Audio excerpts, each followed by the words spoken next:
నమస్కారాలు. నా పేరు కాకినాడ శ్యామల. సీనియర్ మోస్ట్ ఆర్టిస్ట్ని. ఫస్ట్ స్టార్ట్ చేసినప్పుడు నేను మెంబర్నండి. కానీ ఇప్పుడు నేను ఓటు వేయడానికి వచ్చాను. దేనికంటే పేద కళాకారుడికి ఎవరు వచ్చినా కూడా, ఇటు మాచా జయసుధ గారు వచ్చినా, ఇటు నూతన ప్రసాద్ గారు వచ్చినా, ఎవరు వచ్చినా కూడా పేద కళాకారులకి మంచి జరగాలి. ఎందుకంటే మామూలుగా నాటక రంగానికి సంబంధించిన కళాకారులందరికీ కూడా గవర్నమెంట్ పెన్షన్స్ ఇస్తుంది.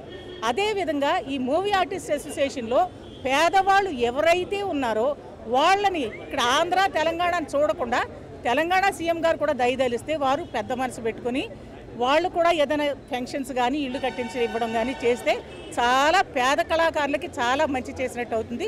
అదేవిధంగా చంద్రబాబు నాయుడు గారు కూడా పెద్ద మనసు పెట్టుకొని ఈ పేద కళాకారుల గురించి, ఈ వృద్ధ కళాకారుల గురించి చాలామంది సఫర్ అవుతున్నారండి. బయటకు రాలేని స్థితిలో ఉన్నారు. వాళ్ళ కనీసం వైద్య సౌకర్యాలు కూడా లేవు. మెడిక్లెయిమ్ కట్టాలంటే 17,000 రూపాయలు కట్టాలంటున్నారు. అది కూడా తిండికి కూడా గతి లేని వాళ్ళు 17,000 రూపాయలు ఎలా కడతారు? కట్టలేరండి. గనక ఇద్దరు సీఎంలతో మాట్లాడి వాళ్ళకు ఒక ఇల్లు కానీ లేకపోతే ప్రతి నెల పెన్షన్ వచ్చేటట్టు ఏర్పాటు చేయమని ఏ ఛానల్ అయినా సరేనండి, ఎవరు ఏ ప్యానల్ వచ్చినా కూడా నా విన్నపం అండి. ఇది నా కోరిక. నాకంటూ ప్రతిఫలాక్ష ఏది లేదండి. నాకు అక్కర కూడా లేదు. భగవంతుని దయ వల్ల ఐఎమ్ సో వెల్. మీ అందరి బ్లెస్సింగ్స్ నాకు ఉండాలని కోరుకుంటున్నాను. నమస్తే.